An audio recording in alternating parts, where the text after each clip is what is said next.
அனைவருக்கும் வணக்கம். இப்போ திருச்சி மாநாட்டில் ஒரு வாரத்துக்கு முன்னாடி அண்ணன் பேசியிருந்தாரு. அண்ணன் பேசுனது பார்த்தீங்கன்னா ரெண்டு விஷயம் மட்டும்தான் பேசினார்.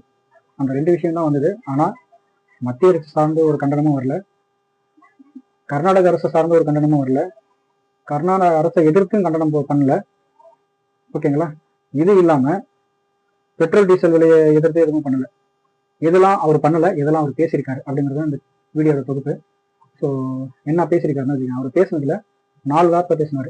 ஒன்று டிஎம்கே, தீய சக்தி டிஎம்கே, ஊழல் சக்தி மற்றும் பலர், தீர்ந்து போன சக்தி, தேய்ந்து போன சக்தி, பாரசக்தி, கோரசக்தி, ஏதோ சொன்னார். அதுல என்ன அதுக்கான அர்த்தம் என்னன்னு தெரியல. பாரசக்தினா என்னன்னு தெரியல, கோரசக்தினா என்னன்னு தெரியல, ஏதோ சொன்னாரு. சரி, ஓகே, அது நம்ம சொல்லியிருக்காரு. ஆனா அதை விட அவரு அந்த விஷயத்துல இப்போ அவர் தான் முதலமைச்சர். அதை மக்கள் அவர்கிட்ட யாராவது ரொம்ப க்ளோஸா இருக்கிறவங்க யாராவது இருந்தீங்கன்னா, ஐயா நீங்க தான் முதலமைச்சர், நீங்க தான் ஏதாவது இஷ்யூ இருந்தாலும் சரி, இந்த தமிழ்நாடு அரசு சார்ந்து மாநில சார்ந்து ஏதாவது பிரச்சனை வந்தாலும் சரி, அதை நீங்க தான் குரல் கொடுக்கணும். டெல்லியில இருக்காரு இல்லையா, அந்த எஜமானுக்கிட்ட நீங்க தான் சொல்லி, சார் எங்களுக்கு இது மாதிரி இந்த பிரச்சனை இருக்குன்னு பொறுமையா கண்டனம் சொல்ற மாதிரியாவது சொல்லலாம். ஓகேங்களா? கோபமா பேச தேவையில்ல. வடிவேலானைய ஒரு இதுல பேச வருதுங்களா, வாடா நாயே அப்படின்னு கூப்பிட்டா கூட வாழ ஆட்டிக்கிட்டு வருவேன்டா, போங்க தெய்வமே போங்க அப்படின்னு சொல்றாருல, அது மாதிரி நீங்க அங்க போயிட்டு என்ன பேசுறீங்கன்னு தெரியல, இங்க இருக்கும் போது என்ன பேசுறீங்கன்னு தெரியல, உங்களுக்கு எழுதி கொடுத்தது யாருன்னு தெரியல. எழுதி படத்துலதான் டைலாக் சரியில்லைன்னா நிஜத்திலையும் நீங்க பேசுற டைலாக் சரியில்லை. என்ன பேசிருக்கீங்கன்னா, மேகதாது அணை கட்டப்போறன்னு சிவகுமார் சொல்றாரு, முதலமைச்சர், கர்நாடக முதலமைச்சர் சிவகுமார் சொல்றாரு. ஆனா இன்னமும் அதை பத்தி வாய்ப்பு இருக்குல்ல. திருவள்ளுவர் சிலைக்கு காவி சாயம் அடிச்சிட்டாங்க. காவி சாயம் காலங்காலமா அடிப்பாங்க. ஏன்னா அவருடைய திருக்குறளோட இது உலக பொதுமறைன்னு புகழ்பெற்ற ஒரு இதை எழுதி அவரை காவி சாயம் அடைக்கதான் பார்ப்பாங்க. ஆனா அதுக்கு ஒரு கண்டனம் இல்லை. பெட்ரோல் டீசல் உயர்வு உயர்த்திட்டாங்க. கேட்டா எதுக்கு உயர்த்திட்டாங்கன்னா, கச்சா எண்ணெய் தட்டுப்பாடு இருக்கு, அதுக்கு முன்னாடி தட்டுப்பாடு இல்லாத போதெல்லாம் அப்படி டவுன் பண்ணி கொண்டு வந்தீங்களா? எதுவுமே இல்லை. அதுக்கும் வாய்ப்பு இருக்கலாம்னு. தமிழ் தாய் வாழ்த்து மூணாவது இடத்துக்கு, எப்படி 3வது இடத்துக்கு, அண்ணன் பணியிலேயே 3வது இடத்துக்கு கொண்டு போனாங்க. அதுக்கும் எதுவும் வாய்ப்பு இருக்கல. மின்வெட்டு பிரச்சனை, எதுக்கு ஏன் மின்வெட்டு பிரச்சனை அப்படின்னு கேட்டா, பழியெல்லாம் ஏமாளத்துக்கு போடுறாங்க. என்ன சார் நடக்குதுங்க அப்படிங்கிறீங்க. எதுக்கு சார் உங்க மேல எப்படி சார் பழி தூக்கி போடுறாங்க? உங்க அரசு, உங்களுடைய மக்கள், உங்களுடைய நிர்வாகம், நீங்க அவங்களுக்கு கீழே வேலை பார்க்குற பீப்புள்ஸ், அவங்கள நீங்க கண்ட்ரோல் பண்ண முடியல. அப்புறம் எதுக்கு நீங்க முதலமைச்சராக இருக்கீங்க?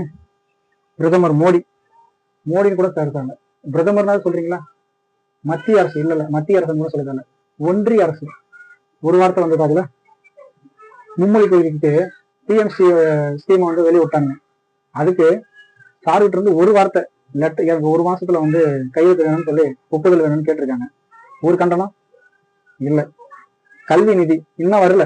போன வருஷத்துலயே 3000 கோடிக்கு மேல தடுத்து வச்சிருந்தாங்க. இன்னும் கல்வி நிதி வரல. அதுக்கு ஒரு லெட்டர், கண்டனம் கிடையாது. ஒரே நாடு ஒரே தேர்தல்னு ரேஸ்ல போயிட்டு இருக்காங்க. அதுக்கு ஏதாவது வார்த்தை, ஏதாவது பேச்சு, எதுவுமே கிடையாது.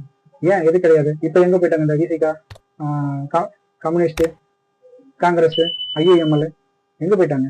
இப்ப உங்களுக்கு பாசிசம் தெரியலையா? சனாதனம் தெரியலையா? இப்ப எங்க போயிட்டீங்க? கூட்டணியில போயிட்டா வாய மூடிட்டு கம்முன்னு இருக்கீங்க. இப்ப எல்லாம் கரெக்டா நடக்குது இப்ப இருக்கிற ஆட்சியில. நீங்க தானே சார் அன்னைக்கு சொன்னீங்க, நீங்க தானே சொன்னீங்க, என்ன சொன்னீங்க? ஆர்எஸ்எஸ் பெற்றெடுத்த பிள்ளை அப்படின்னு சொன்னீங்க. இப்ப அந்த ஆர்எஸ்எஸ் பெற்றெடுத்த பிள்ளை கிட்ட தானே நீங்க போய் உட்காந்துருக்கீங்க. ஒரு வார்த்தை உங்ககிட்ட ஒரு கண்டனம் வந்திருக்கா? அல்ப அந்த ஒரு அமைச்சர் பதவிக்காக இப்படி போயிட்டு நீங்க ஓடிட்டு இருக்கீங்க. ஐஎம்எல்லாம் வாய மூடிட்டு கம்முன்னு இருந்தாங்க. இந்த கம்யூனிஸ்ட் கம்முன்னு தான் இருந்தாங்க. ஆனா நீங்க போட்ட போடு இருக்குது, நாங்க கூட என்ன நினைச்சோம், சில்லறை சதையை விட்டுட்டு போயிட்டோம். அதனால நீங்க எதுக்கும் வாயை திறக்க மாட்டீங்க. இங்க என்ன ஆட்சி நடக்குதுன்னு உங்களுக்கு தெரியாது. டெல்லி லாபி என்ன பண்ணிட்டு இருக்காங்கன்னு தெரியாது. இப்ப இந்த வானதி சீனிவாசன், அண்ணாமலை அண்ணன், நயினார் நாகேந்திரன் வாயை திறக்கிறாங்களா? திறக்கல. ஏன்? அவங்களுடைய கட்டுப்பாட்டுல இருக்கிற ஆட்சியை அமல்படுத்திட்டாங்க. இதுக்கப்புறம் அவங்க வாயை திறக்க மாட்டாங்க, ப்ரெஷர் போட மாட்டாங்க, எந்த வார்த்தையும் பேச மாட்டாங்க. சைலண்டா அவங்க நகர்த்திக்கிட்டே தான் இருப்பாங்க. நீங்க வேடிக்கை பார்த்துட்டே தான் இருக்கணும். அது வரலும் உங்ககிட்ட ஜால்ரா தட்டிக்கிட்டே தான் இருப்பீங்க. நன்றி.